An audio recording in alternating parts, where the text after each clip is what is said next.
Hey, what's up guys? Welcome to this video. You are watching Vintage Genetics, where it's all about classic bodybuilding. And today is a back day, as you can see, and we'll add some rear delt and trap work as well, and finishing off with the triceps. We gotta keep working on those weaker muscle groups if we want to improve them. So we start out with my favorite back width exercise, at least one of the favorites, the lat pulldown. And the grip is neutral here, kind of like a hammer grip, and the width of this bar is perfect for me as well. It strikes the perfect balance between targeting the width of the lats and being able to pull a heavy weight. Because the wider your arms are from your body, the further they are from your body, the weaker you get. Now this next exercise is the underhand lat pulldown, and the big difference to me with this one is that you can squeeze the lats and lower back a lot better on the bottom. And it feels really natural to squeeze at the bottom, but the stretch on this one is also very good. It's a unique feeling, and when it feels unique in a good way, it's an exercise that is worth giving a shot. So give this underhand version a try if you haven't already. Always use a full range of motion if you want the full benefit of the exercise.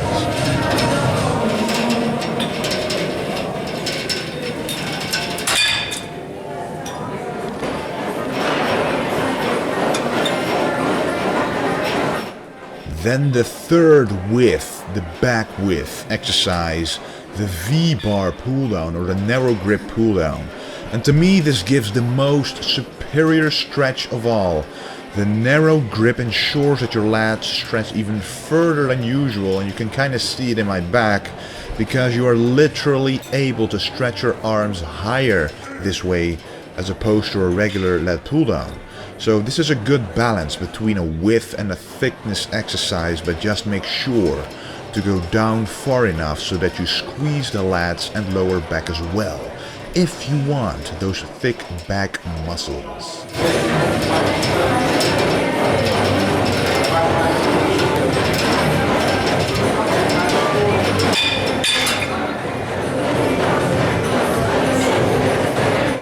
Always doing some poses after some sets. Always nice to check your progression, of course, but it also solidifies the mind-muscle connection you have with the muscle group that you're training, because it's much easier to find and contract a muscle mentally when you have constantly felt it working during all the previous exercises.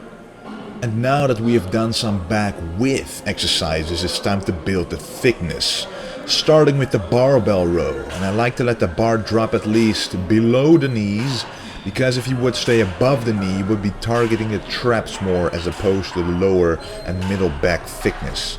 The lats are also involved here, especially when you allow your back to stretch. And I don't really go that heavy on this exercise, because the heavier I go, the more upright I automatically stand. And the more upright you stand, the more your traps are involved, and what we want to focus on here is the back. And that's what you can really see during this last set. Sometimes I like to do something different, and in this case it's Passe Reps with the Barbell Row. Pausing the weight at the top and shore so that I fully use my back muscles to keep the weight there. No momentum. This gets you an amazing pump in the lower back and really fatigues it beyond regular sets. And now another classic exercise, the seated row. And I do this the golden era style, stretching all the way instead of just sitting there with a straight back. As I always say, the most important thing to do for your back is to really stretch it out far. Your back needs to be as wide and massive as possible to emulate that classical V-taper we all want. And as you can see right here in this picture straight from the 70s, Arnold used to do this in an extreme way. Just don't go extremely heavy while doing this. You are more injury prone the more you stretch out, especially in the lower back. So start out light and work your way up to a heavier weight. And always be in full control of the weight. Don't just yank yourself forward, but make sure you use your muscles to control the movement. And now it's time for some TBar Rows, also the golden era style, fully making use of the exercise by maximizing my back involvement. And this means stretching it out as far as I can, so take a narrow stance, use small plates to make sure to enlarge the range of motion to the max. And this exercise feels so much better and effective doing it this way as opposed to the super heavy upright standing way, which would target mostly the traps anyway, so really try doing it the classic way if you want to work on the V-taper and back thickness. Now the back portion of the workout is complete. I did do some dumbbell pullovers as well, but we forgot to record them. That's no excuse not to do them though, they're very important for the overall development in your back. Anyway, the next exercise concerns the posterior or the rear deltoids, those little stubborn muscles on the back of your shoulders. And what has always worked for me is to learn how to use that muscle and then isolate it with a light weight and use a lot of volume to pump as much blood into that little muscle as possible, stretching it out and forcing it to grow.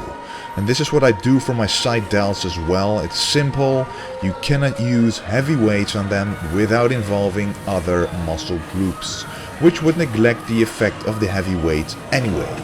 Just use light weights to target those smaller muscle groups so that you prevent other muscles from aiding in the movement. And from the rear delts, I like to move on to working on the traps, as they are almost intertwined in every exercise, and I call this the duo Shrugs. First you perform 10 reps with the weight in front of your body, and then with the same weight right away perform 10 reps with it behind your body. And this targets both the trap height and the trap thickness, and especially when holding the weight behind your body, you target the thickness more as you're basically pulling up. You pull upwards and you pull backwards. And that's the difference, squeezing the trap muscles together more. And I like doing supersets like this because they complement each other so well and they're easy to combine. And you can do this in the Smith machine very easily as well, or with a regular barbell, but it's going to be difficult with dumbbells. But make sure to shrug the weight all the way up and stretch all the way down. And now it's time to finish this workout by doing some triceps. And nowadays I like to finish most of my workouts with triceps, and I'm going to see whether working a small muscle group 3 to 4 times a week will help in making it grow faster. And I wouldn't do this with a big muscle group like legs, chest or back, but with the triceps I'm giving it a shot. But I don't overdo it though, because this is one exercise. But it's a superset of 2 exercises, the regular underhand tricep pushdown and the overhead underhand tricep extension. This targets mostly the medial and the long head. This version you're seeing right here is mostly the long head. That's the biggest head of the triceps to give it some well-deserved mass. By the way, if you have any questions you want to see in the next Q&A video, leave a comment down below with the word Q&A in it so that I know that you want it answered in the new Q&A video, or else I'll just try to answer it right away. Anyway guys, that was the workout. I rendered this video with my new computer, so higher quality videos are coming your way hopefully. And I'm going to be uploading more videos as the summer holidays are starting for me. And it's time to bring back classic bodybuilding to where it belongs, guys. Together, we can make it work. Thanks for watching, and don't forget to stay golden.